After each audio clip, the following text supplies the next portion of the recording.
Good evening, members. This is Group Putin. We named our group Putin. So we were given a sector in tourism, but we did not get any PPP in Uganda, so we opted to Tanzania, a project called Tousirm Island Coral Park in Tanzania. So we can begin.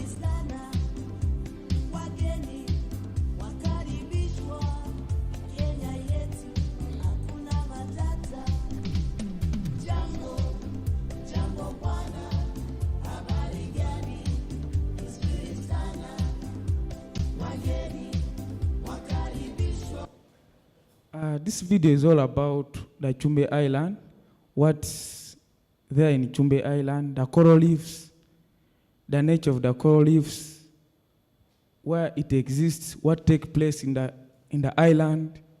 You can see people doing various activities. They are having their best time vacation. So it's all about people having their best time. It's a project of tourism where the government of Zanzibar found it's necessary for it to boost tourism in Tanzania. They can use as Tousirm Island as one of their strategy.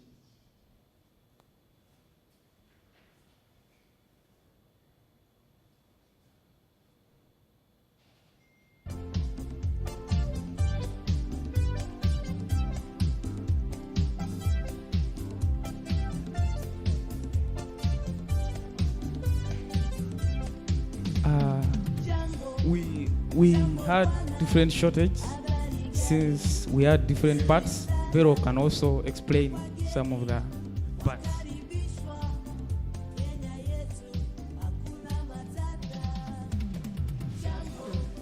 Good evening, members. My name is Veronica. So, as the prior presenter said, we missed a project in Uganda because we were rejected in all institutions. So we decided to travel to Tanzania and get a project from there. And the project is called Sustainable Ecotourism on an island called Tousirm Island Coral Park, whereby we decided to play this video because we are going to be speaking about coral reefs. So in order to make everyone we be in the same platform, we decided to play this video so that you guys can understand what are coral reefs, because I guess many of you know them, but maybe you didn't know those are coral reefs. Maybe others think they're just rocks. They're not rocks, but they're a habitat for fish. So yeah, let us first look at watch the video, and then I'm going to explain about the project a little bit more.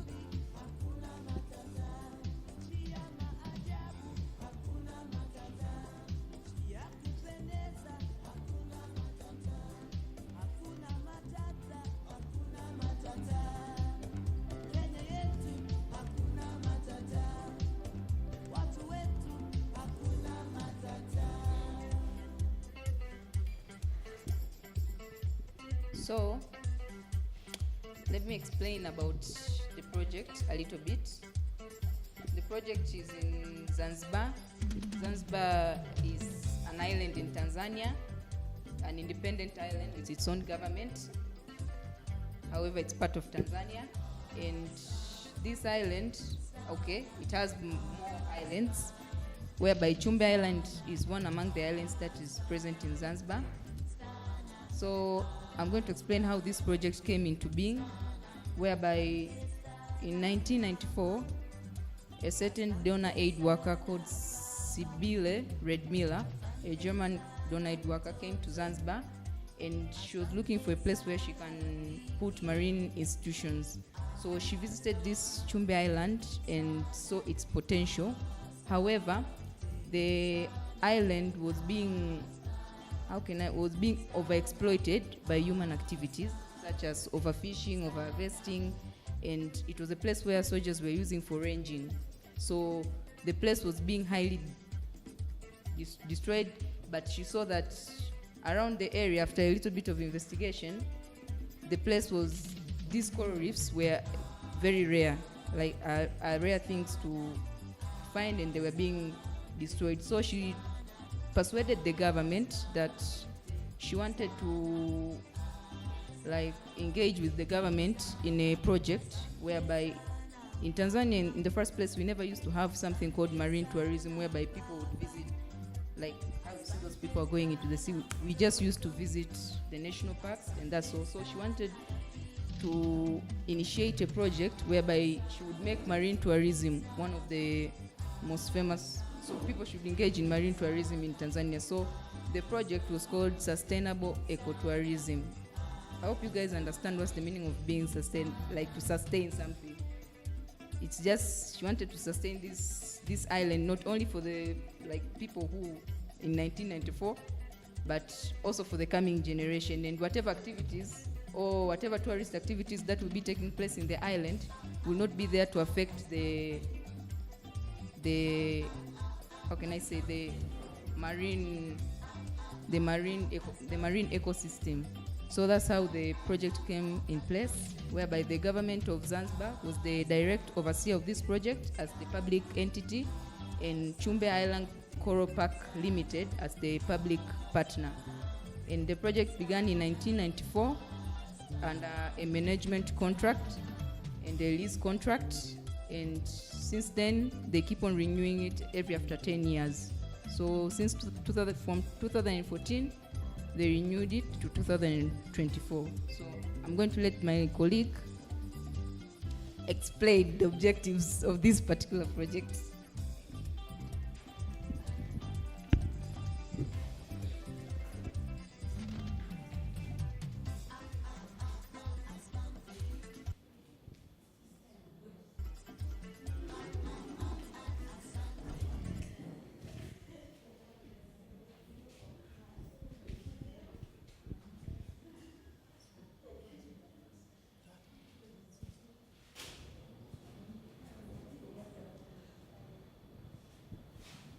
The name of the project is Sustainable Tourism Project in Chumbe Island, Zanzibar, Tanzania.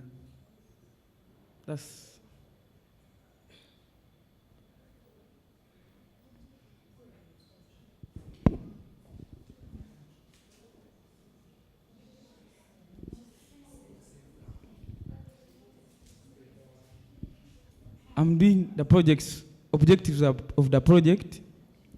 The first objective is to create a reef sanctuary and forest reserve.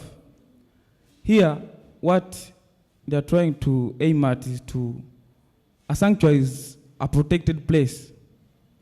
And a reef, these are types of features. For example, in this case, there are the rocks, there are trees.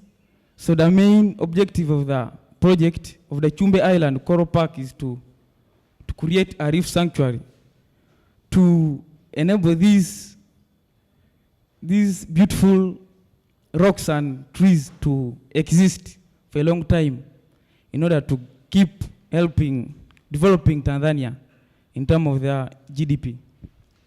The second objective is to apply business management skills to create and follow a model of sustainable conservation management, which would be supported by ecosystem.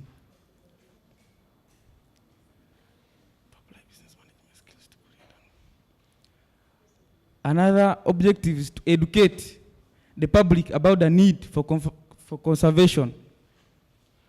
We all know the meaning of conservation. Conservation is all about trying to keep what is there. Something there, but how do you protect it? How do you make it, how do you begin from that? How do you start from, how do you build from what's there? That's conservation. So in this case, the Chumbe Island, they try to build from the little rocks which are there.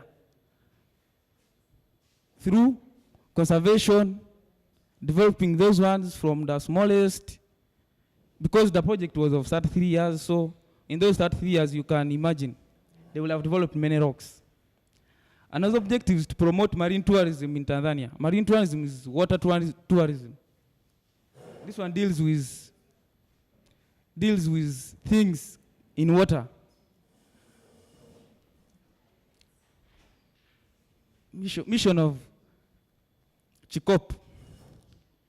Our mission is to manage, for conservation and educational purposes, the Chumbe Island Reef Sanctuary and Forest Reserve, which are supported by ecotourism activities. We all know the meaning of word manage. Manage is making sure that what is there is well utilized in terms of not being exploited. How does it, how best can it be protected and to serve for many years? See your part.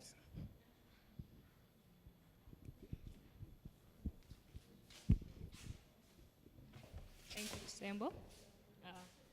I'm going to take you through the partners involved in the project, and I'll basically talk about some of the PPPs involved in the Chumbe Island ecotourism project. So first of all, there's the government of Zanzibar, and the government of Zanzibar as the direct overseer, and then the union government as the indirect overseer, under the Board of Tourism of Tanzania, and the Chumbe Island Coral Park Limited as the private entity. So the government of Zanzibar, like I've said, deals with only issues in Zanzibar, because it's the government of Zanzibar, so it only deals with issues in Zanzibar. And then the union government basically deals with issues in Zanzibar, both sides, in Zanzibar and then in Tanzania. So those are the first public partners.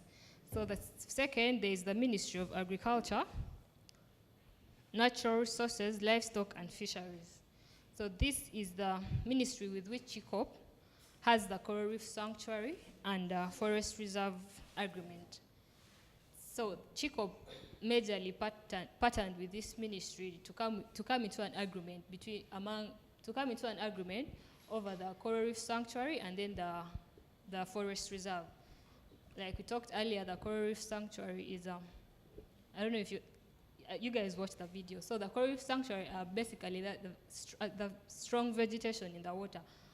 So this vegetation in this water is a habitat for most of the species in the water, and some actually feed on it. So the agreement was not to destroy this thing, like the sanctuary, because most of the species and the fish, the species feed on it, and since it's a habitat for others also. Yeah, and the other is the Ministry of Education and Vocational Training. Chikop works in collaboration with the ministry in relation to the Chumbe Environmental Education Program. So basically, this was to educate the locals on how to preserve this whole thing. Because like Vero talked in the beginning, there was a lot of human activities taking place. The locals were destroying the island. There were a lot of activities taking place. People were carrying out fishing, the bad fishing practices. So the bad fishing practices were actually damaging the fish, because you find that most of the fish were at some point, is it migrating or something like that? They were migrating, like leaving that place to another place. And then also to educate the agreement, the partnership was basically to educate the masses about the importance of this island. Yeah. Then the Ministry of Lands, Water, Energy, and Environment, within which CHICOP closely works with the Department of Environment, whilst primarily responsible for the provision of environmental tools and the coordination of international and regional environmental and climate check contracts. This is basically like CHICOP partnered with this ministry so as to kind of like provide some tools for them. Like in one of the slides, you will see how some of the toilets, the toilets. Some of the toilets they're not like ordinary toilets like ours. They like the tools are kind of a bit unique used. Yeah, don't laugh. Then there's Ministry of Trade, Industry and Marketing, Zanzibar. So CHICOP works with the Business Registration and Licensing Agency. This is, in short, it's BRILA. So it's the BRILA agency. In most cases, certifies the business. Like if you've started up a business, let me say, you have to register it.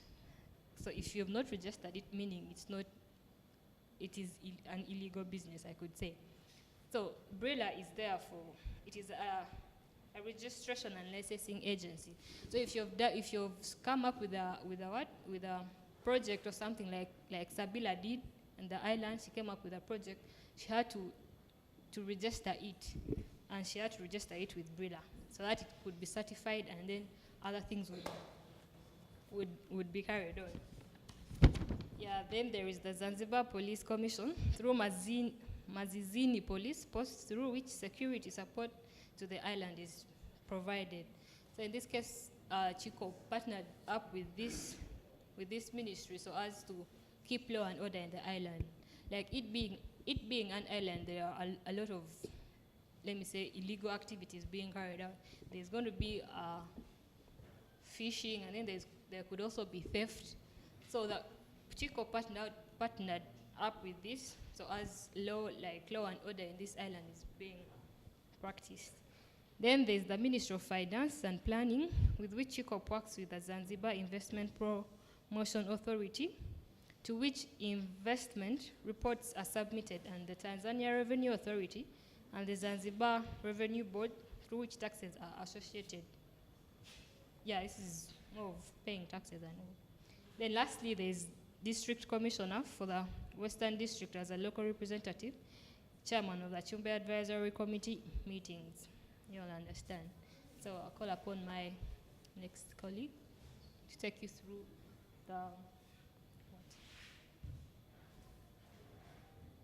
legal framework. Thank you. Good evening, class. Yeah, welcome on board. This is the tourism group. I'm going to take you through the legal framework of Chumbe Island. The first legal framework that was signed was the Marine Sanctuary Agreement. It was signed on the 3rd of January, 1994. It was an agreement signed between the Ministry of Agriculture, Livestock, and the Ministry of Agriculture, Livestock, and Natural Resource with Chumbe Island. When this agreement was signed, it declared the reef to the west of the island to be under Chumbe Island, and this was by virtue of Section 6, Article 1E of the 1988 Fisheries Act of Zanzibar. When it was signed, the Chumbe Island Coral Park Limited got the directives to start preserving, controlling, and managing the island. Then the second agreement that was signed was the Closed Forest Reserve Agreement. It was signed again between the Ministry of Agriculture, Livestock, and Natural Resources. That one was signed on the 22nd of July, 1994. That one declared the land area of Chumbe Island to be a closed forest reserve.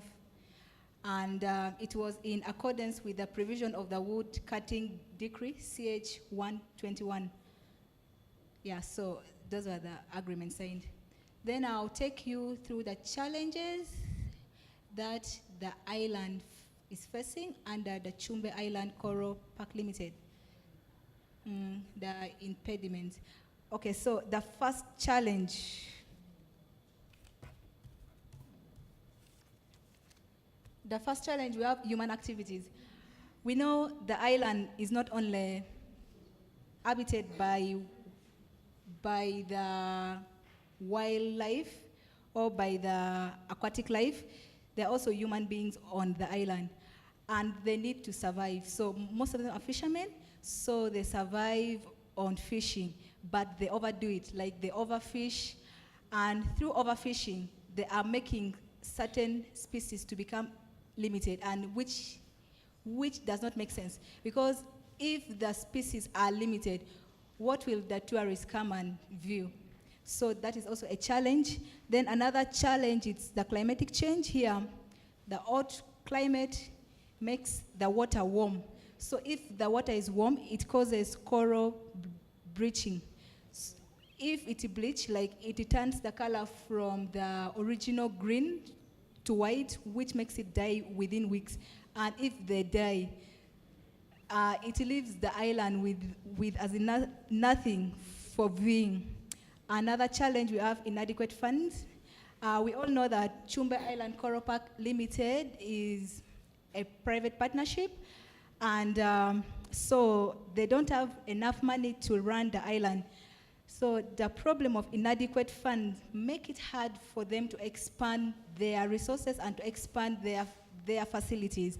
Because as we were doing this research, we found out that the island can accommodate up to, only 14 visitors during the day, which actually they cannot go beyond 14 because of their facilities. Another challenge, we had hardship in gaining stakeholders. When these guys came into business, they wanted their stakeholders' support. Stakeholders like the government, like the community around, but then the stakeholders, they had never seen this type of tourism before, so most of them were scared of giving their support. So that was also a challenge. Then I'm also going to take you through the model of PPP, because it comes after the challenge immediately used. The model of PPP of Chumbe Island, it's revenue-based PPP, where they collect their, they get their revenue from taxation that they collect directly from the hotel users, from the tourists. So that's their model of PPP, revenue-based PPP.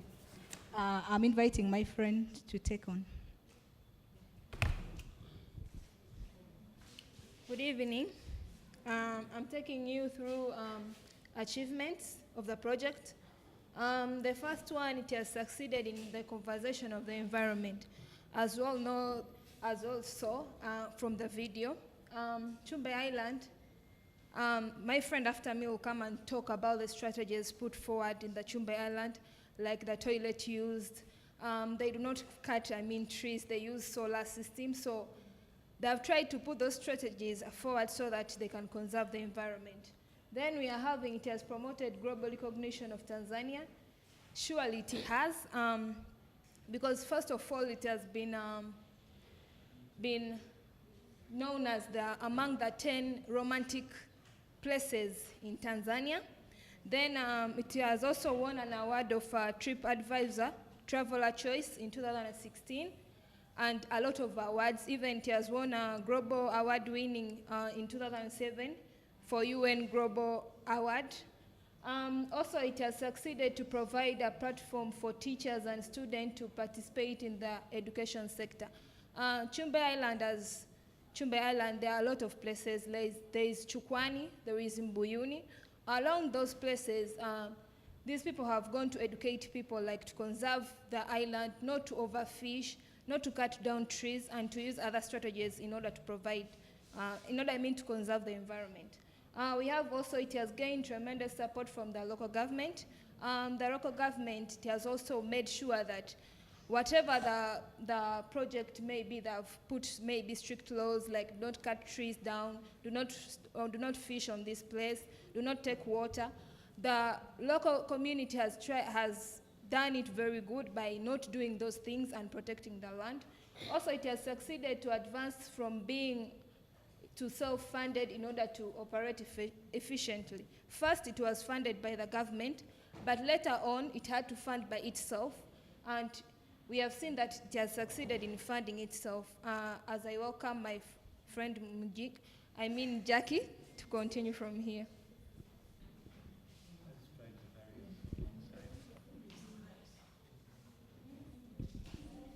Good evening, class. I'll take you through the strategies.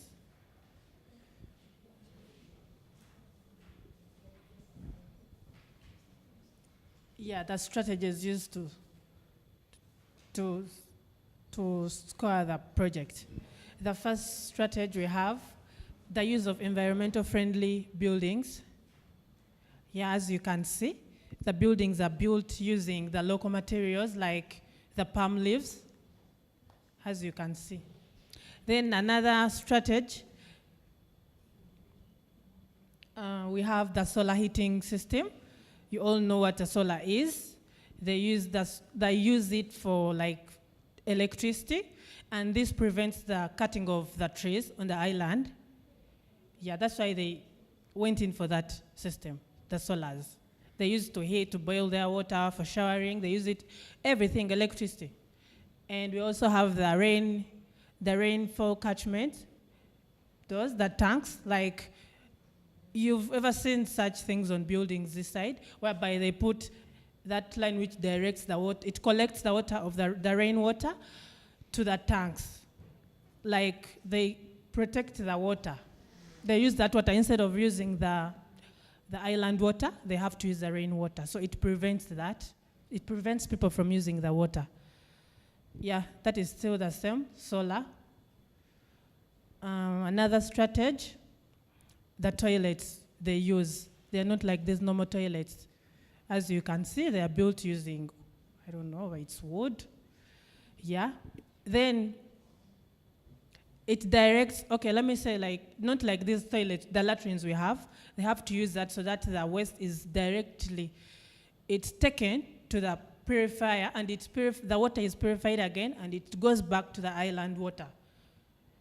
Yeah. Then, I think Geraldine will explain that more. These are just the different species in the island. There's dukas and coconut clubs. These are the coconut clubs which are around the island, and the tourists, most times they like to see it because it's not in the water and they are able to survive on the land. Then the Idas dukas, these were around the coast. Idas dukas, which were around the coast. So they tried to remove them because people were hunting them. So they took them to Chumbe Island, and they've been a good attracting for tourism. Next. Yeah, we are having Losette terns and Indian Ocean humpback dolphins. These are the dolphins found around the Indian Ocean. We see that a lot of tourists like to go and see those dolphins and how they are, but they come in summertime. And then we are having the Losette terns. They are having a kind of red feet, pink, which is a bit unique, so a lot of tourists like that. Next.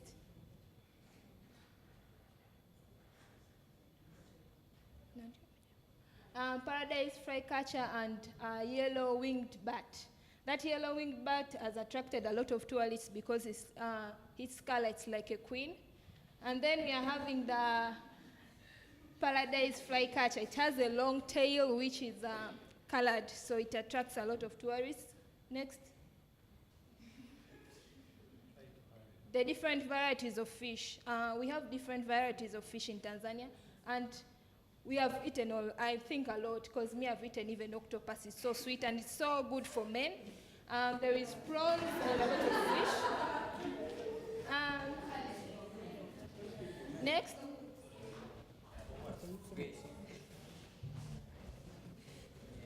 Challenges faced by the students.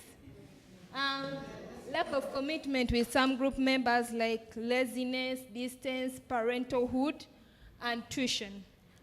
This comes whereby we find others, they are talking about distance, and when you find Vincent, who is staying in Kampala, still comes for the work, for the group. Then parenthood, we are having Costasia was a bit problem. Every time parental, so it was a challenge in our group. Tuition fee, it was from Jackie. Every time tuition, it was also a problem to us. Laziness, it came like to group members, like most of the times they didn't want to, Time management, I myself, I could go and say 2 minutes, I don't come back. Sometimes I come back late. Then being rejected by all organizations, we have gone, Uganda, I even don't know. Everywhere, still, they could not accept us, I don't know why. Then another lack of enough response. We send emails, they tell us they'll reply. We call, they don't pick. We had a lot of challenges we faced. Misunderstanding between group members. This one. This one is where even people wanted to fight in our group, but yes, we had to preserve. It was between Costasia and Vincent. Lack of equipment for use. Our group members lacked equipment. Serious. People could not bring laptops. They wanted us only to carry our laptops, always. Then lack of cooperation among group members. There was no cooperation at all. People were no cooperation. Thank you.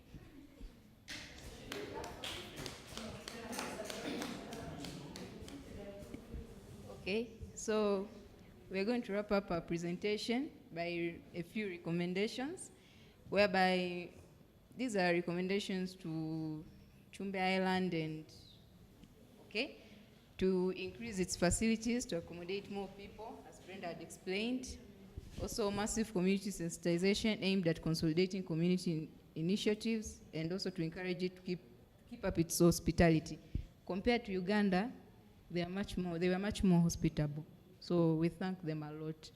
So as to us, it was a great opportunity, and there are a few people who would like to thank. We would like to thank Mr. Pasqualino for his endless support. Without him, I don't think we would have been here. Yes, he recommended that. He helped us a lot. And then I would also like to thank my group members for, not getting tired despite all the challenges we went through. And also, it's hard to say, but I would like to thank my dad. Zendomba, he's the one who helped us get through this, get to Tousirm Island, and he's as the director of the Board of Tourism of Tanzania, he helped us gain a lot of information. So we would like also to thank Mr. Kizito Martin and everyone who encouraged us. Thank you.